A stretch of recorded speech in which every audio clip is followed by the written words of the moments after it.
नमस्कार मेरे प्यारे साथियों, मैं आप सभी का स्वागत करता हूं आपके अपने YouTube channel SSC solutions with Anuj पर।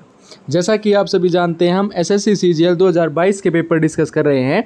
आज हम करेंगे 8 दिसंबर 2022 की शिफ्ट थर्ड के क्वेश्चन को आज हम डिस्कस करेंगे। ठीक है, चलते हैं अपने पहले क्वेश्चन की तरफ। पहला क्वेश्चन कहता है, which of the following towns was grown as a temple town during the Chola dynasty. अगर हम बात करें चोला डायनेस्टी के बारे में तो कौन सा टाउन ग्रो हुआ था? ये था आपका बिलासविन टेम्पल था। कौन सा टेम्पल था? ये आपका था बिलासविन टेम्पल था। आपने चोला डायनेस्टी से क्या याद रखना बच्चों? 2024 के CHSL में पूछा गया था कि जो आपकी लोस्ट वैक्स टेक्निक है उसका इस्तेमाल कौन सी डायनेस्टी करती थी? तो जो आपकी लोस्ट वैक्स टेक्निक है उसका इस्तेमाल जो है वो किसके द्वारा किया जाता था? चोला डायनेस्टी के द्वारा किया जाता था। किसके द्वारा किया जाता था? चोला डायनेस्टी के द्वारा किया गया था। और ये जो चोला डायनेस्टी है ये किस में आती थी? जो आपके 3 चीफ्स थे। क्या थे? 3 चीफ जिनको कहा जाता था। चीफ्स मतलब इसका अर्थ हो जाता है आपका मूवेंडर। क्या हो जाता है? मूवेंडर। इसमें कौन कौन आते हैं? एक आपके आते हैं चेरा, एक आपके आते हैं चोला और एक आपके आते हैं पांड्याज। ठीक है, क्या आते हैं? पांड्याज आते हैं। ये भी आपने याद रखना है। चेरा, चोला और पांड्याज ये तीनों आपने याद रखने हैं। इनको क्या कहा जाता है? मूवेंडर कहा जाता है। और मूवेंडर का अर्थ होता है 3 चीफ। ये भी आपका सिलेक्शन पोस्ट में पूछा गया था 2024 में, तो इसको ध्यान रखिएगा।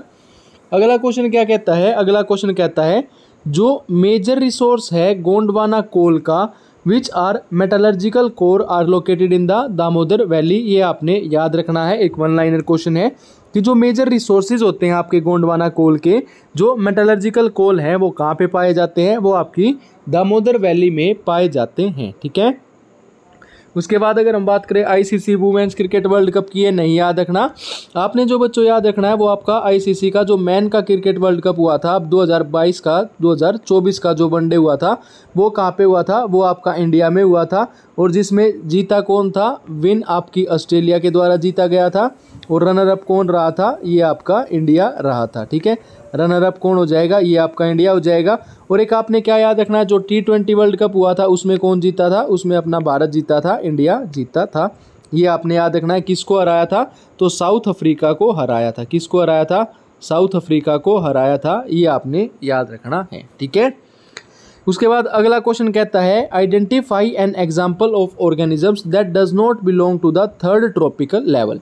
देखो 3rd ट्रॉपिकल लेवल में आपका क्या आ जाएगा? काउस आपके संबंधित नहीं होते हैं।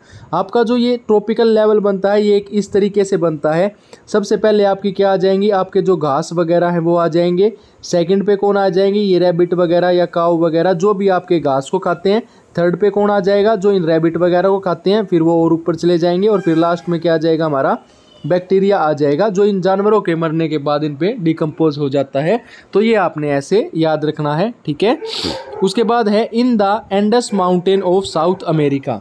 अगर हम बात करें बच्चों की इसके बारे में, एंडस माउंटेन के बारे में बात करें, जो कि आपका साउथ अमेरिका के एनिमल है, which is used for the transportation is llamas हो जाएगा। क्या हो जाएगा? ललामाज इसका सही उत्तर हो जाएगा।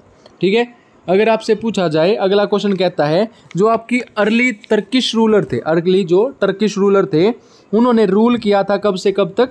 1206 से लेके 1290 तक रूल किया था। इनको हम क्या कहते हैं? स्लेव डायनेस्टी के नाम से जाना जाता है। क्या कहा जाता है? Slave dynasty.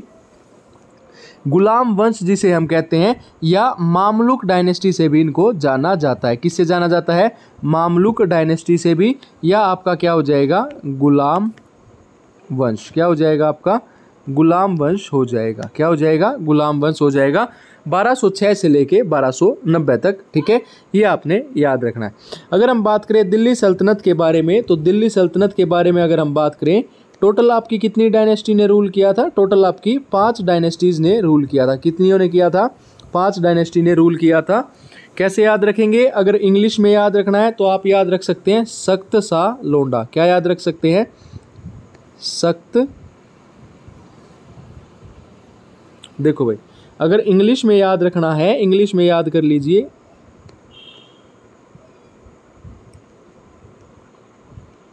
सख्त सा लोंडा। और हिंदी में याद करना है तो हिंदी में भी बताएंगे। से क्या हो जाएगा? Slave dynasty. कब से कब तक रूल किया था? 1206 से 1290। के से क्या हो जाएगा बच्चों, के से हो जाएगा खिलजी डायनेस्टी, क्या हो जाएगा खिलजी डायनेस्टी। टी से क्या हो जाएगा, टी से हो जाएगा तुगलक डायनेस्टी, क्या हो जाएगा तुगलक डायनेस्टी। सा से हो जाएगा सैयद डायनेस्टी और लोंडा से हो जाएगा लोधी डायनेस्टी। ठीक है, क्या हो जाएगा लोधी डायनेस्टी। ये आप ऐसे याद रख सकते हैं इंग्लिश में। अगर आपने हिंदी में याद रखना है तो हिंदी में कैसे याद रखेंगे, गुड़ खा तू शेलो, क्या याद रखेंगे, गुड़ खातू शेलो। गुड़ से क्या हो जाएगा गुलाम वंश जिनको हम स्लेव डायनेस्टी कहते हैं। खा से क्या हो जाएगा खिलजी वंश। तू से क्या हो जाएगा तुगलक वंश। शे से हो जाएगा सैयद वंश और लो से हो जाएगा लोधी वंश। ठीक है, हिंदी वाले इसको ऐसे याद रख सकते हैं। ठीक है, अगर इसके आपने फाउंडर्स की ट्रिक याद रखनी है तो फाउंडर्स की कैसे याद रखनी है बच्चों, फाउंडर्स की याद रखनी है कुमार जल गया खीर बनाकर, कुमार जल गया खीर बनाकर, क्या हो जाएगा खीर बनाकर। कूर से क्या हो जाएगा कुतुबुद्दीन ऐबक, जलालुद्दीन खिलजी, गया से गयासुद्दीन बलबन, खीर से खीर खां हो जाएगा और बना से क्या हो जाएगा बहलोल लोधी हो जाएगा।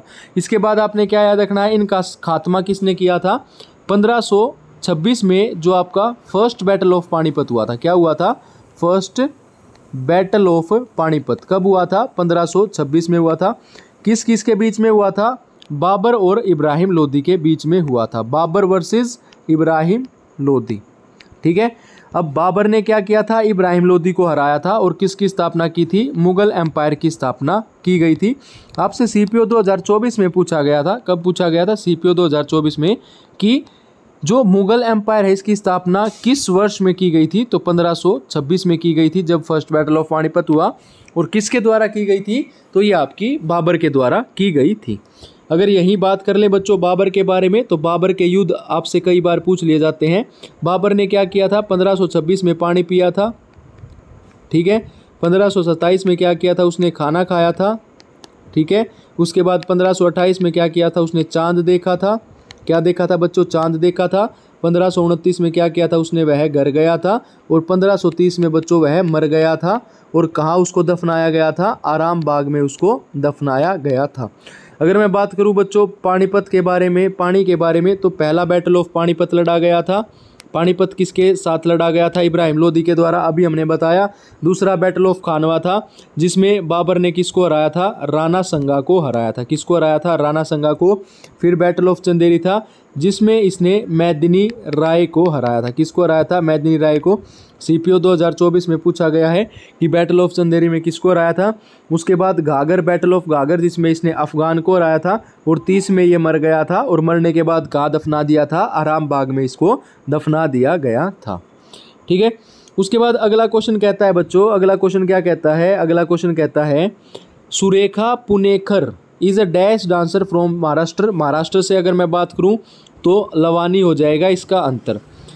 वैसे महाराष्ट्र के याद रखने हैं लेजिम, लवानी, तमाशा और एक आपका क्या हो जाएगा पवोदा। ये भी आपका कहाँ का है, महाराष्ट्र का है। महाराष्ट्र से आपने ये याद रखने हैं।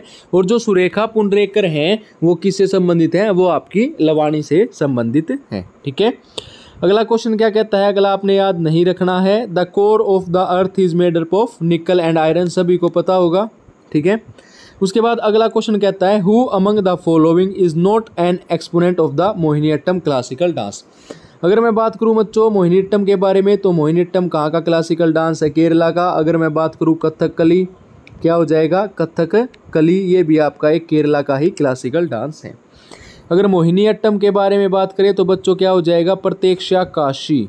ये आपकी जो प्रत्यक्षा काशी है ये आपकी कुचिपुड़ी डांस से संबंधित है। किससे संबंधित है, कुचिपुड़ी डांस से संबंधित है। बाकी आपकी स्मिता रंजन, जयाप्रभा मेनन, राधा दत्ता, ये आपकी मोहिनीअट्टम से संबंधित हैं। ठीक है, अगर हम बात करें फंडामेंटल राइट्स के बारे में, मेंशन किए गए हैं which part of the constitution, तो बच्चों फंडामेंटल राइट्स पार्ट 3 में मेंशन किए गए हैं। अगर हम पार्ट 3 के बारे में बात करें तो कहाँ से लिया गया है फंडामेंटल राइट्स को, यूएसए के संविधान से लिया गया है। कहाँ से लिया गया है, पार्ट 3 आपका यूएसए के संविधान से लिया गया है। अनुच्छेद आपसे पूछे जाते हैं कई बार, 12 से लेके 35 तक होते हैं। ठीक है, कितने फंडामेंटल राइट्स हमारे पास बच्चों? अभी हमारे पास 6 फंडामेंटल राइट है। जब संविधान बना जब 7 फंडामेंटल राइट थे, इनमें से एक को डिलीट किया गया। डिलीट कौन सा किया गया बच्चों? डिलीट किया गया आर्टिकल 31A डिलीट किया गया, जिसमें क्या बताया गया था? राइट टू प्रॉपर्टी बताया गया था, राइट टू प्रॉपर्टी। ठीक है, इस राइट टू प्रॉपर्टी को डिलीट करके कहाँ रख दिया गया? आर्टिकल 300A में रख दिया गया और भाग 12 में रख दिया गया। आपसे अब भाग पूछा जाता है, किस भाग में रखा गया? भाग 12 में रखा गया। कैसे डिलीट किया? डिलीट करने के लिए 44वां संविधान संशोधन किया जाता है, 44th कॉन्स्टिट्यूशनल अमेंडमेंट एक्ट किया जाता है। कब किया जाता है? 1978 में किया जाता है और इसमें इसको डिलीट कर दिया जाता है। आपसे इस टाइम पीएम कौन थे वो पूछे जाते हैं, मोरारजी देसाई थे। कौन थे बच्चों? मोरारजी देसाई। प्रधानमंत्री प्रेसिडेंट पूछ लिया जाए तो कौन हो जाएगी? नीलम संजीवा रेड्डी। कौन हो जाएंगे? नीलम संजीवा रेड्डी। अब यहाँ हमने अमेंडमेंट की बात की गई है, तो ये जो अमेंडमेंट है आपकी किस में करती जाती है? आर्टिकल 368 में की जाती है। पार्ट किस में आता है? पार्ट 20 में आता है। ये सारी चीज़ें आपने मेन है जो आपने याद करके चलनी है। ठीक है, उसके बाद बोला गया है जो आपका फेमस हिल स्टेशन है उडागा मंडलम, वो कहाँ पे है? उडागा। उड़ोगे तो कहाँ पहुँच जाओगे? ऊटी पहुँच जाओगे। तो उडागा मंडलम कहाँ पे है? आपका ऊटी में है। ठीक है, उसके बाद है काउंसिल ऑफ मिनिस्टर। जो काउंसिल ऑफ मिनिस्टर्स होते हैं shall not exceed 15% of the total members of the assembly of the state. 15% से ज़्यादा नहीं होने चाहिए। ठीक है, उसके बाद अगला क्वेश्चन कहता है among the following which contains the lowest amount of sugar. तो इनमें से सबसे कम शुगर किस में पाया जाता है? लोवेस्ट अमाउंट ऑफ शुगर पाया जाता है पोटैटो में। किस में? पोटैटो में, आपके आलू में पाया जाता है। अगला क्वेश्चन क्या कहता है? Which of the following organisation of government of India has been reporting the GDP at the factor cost at a market price. GDP के बारे में क्या बताता है? सीएसओ बताता है। सेंट्रल स्टेटिस्टिक्स ऑफिस जो है वो आपका किसके बारे में बताता है? जीडीपी के बारे में बताता है। Who founded the value of G. जो आपका वैल्यू ऑफ जी है, जो कैपिटल जी है, ग्रेविटेशनल कांस्टेंट जिसे हम कहते हैं, इसकी फाउंड किसने की थी? हेनरी कैवेंडिश ने की थी। किसने की थी? हेनरी कैवेंडिश ने इसकी फाउंडेशन की थी। उसके बाद है हरिप्रसाद चौरसिया के बारे में है, तो करंट का क्वेश्चन हम नहीं पढ़ेंगे, हमने याद रखना है रोटरडम म्यूजिक कंजर्वेटरी इन नीदरलैंड, हरिप्रसाद चौरसिया। ये आपके किससे संबंधित है? फ्लूट से संबंधित है। फ्लूट आपका क्या होता है? बांसुरी वादक, मतलब बांसुरी वादक नहीं, फ्लूट, हाँ बांसुरी होती है ना। फ्लूट क्या होती है? आपकी बांसुरी होती है। आपने यहाँ से याद रखना है हरिप्रसाद चौरसिया हो गए, और एक नाम याद रखना है पन्नालाल घोष। क्या याद रखना है? पन्नालाल घोष आपने यहाँ से याद रखना है। ये क्या आपका एक विंड ब्लोइंग इंस्ट्रूमेंट है, कहने का मतलब है फूंक मारकर बजाने वाला एक तंत्र यंत्र है। अगर हम बात करें identify the statement that is not true about ATP, सबसे पहले फुल फॉर्म पता होनी चाहिए। फुल फॉर्म क्या होती है? एडिनो ट्राइपोफॉस्फेट होती है। उसके बाद ये क्या आता है? नॉट ट्रू बताना है, तो सिक्रेशन ऑफ एंजाइम, ये आपका गलत हो जाएगा। प्रोटीन सिंथेसिस में काम आता है, कॉन्ट्रैक्शन ऑफ मसल में, और नर्व इम्पल्स प्रोपगेशन में काम आता है। अगर आपसे पूछा गया, देखो ये क्वेश्चन भी रिपीट हुआ है 2024 में, आईपीआर सिस्टम पूछा गया है, इंडस्ट्री पॉलिसी रिजोल्यूशन 2024 में पूछा गया था कि ये कब लाया गया था? 1956 में लाया गया था, लेकिन पूछा गया था किस 5 ईयर प्लान में लाया गया था? तो सेकंड 5 ईयर प्लान में लाया गया था। इसको 3 कैटेगरीज में बांटा गया था। पहली आपकी ए थी, दूसरी आपकी बी थी, तीसरी आपकी सी थी। इस कैटेगरी में आपके कितने थे? 17 सब्जेक्ट थे। 12वीं दूसरी कैटेगरी में आपके 12 सब्जेक्ट थे, और तीसरी कैटेगरी में आपके रिमेनिंग सब्जेक्ट थे। ये आपसे पूछा जाता है। उसके बाद है जो आयरन पिलर है, कहाँ पे है? महरौली, दिल्ली में। Is belong to which of the following Gupta ruler, तो चंद्रगुप्त सेकंड से संबंधित करता है। ठीक है, कुमार गुप्त की मैं बात करूँ तो इसने क्या बनाया थी? आपकी नालंदा यूनिवर्सिटी की स्थापना किसने की थी? कुमार गुप्त ने की थी। ये आपने याद रखना है, पूछा जाता है, नालंदा यूनिवर्सिटी। अगला क्वेश्चन कहता है वास्को डिगामा भारत कब आया था? तो 1498 में आया था। ठीक है, वास्को डिगामा भारत कब आया था? 1498 में आया था। इसने सी रूट की डिस्कवरी की थी। उसके बाद आता है name the classical dancer who was the pre Mitra award 1968, तो रुक्मणी देवी अरुणाले भारतनाट्यम से संबंधित हैं। अगला क्वेश्चन करंट का है, तो ये नहीं याद रखना, ठीक है भाई। अपनी वीडियो यहीं समाप्त होती है। अगर आपको वीडियो अच्छी लगी हो तो वीडियो को लाइक कीजिए, हमारे यूट्यूब चैनल को सब्सक्राइब कीजिए। धन्यवाद।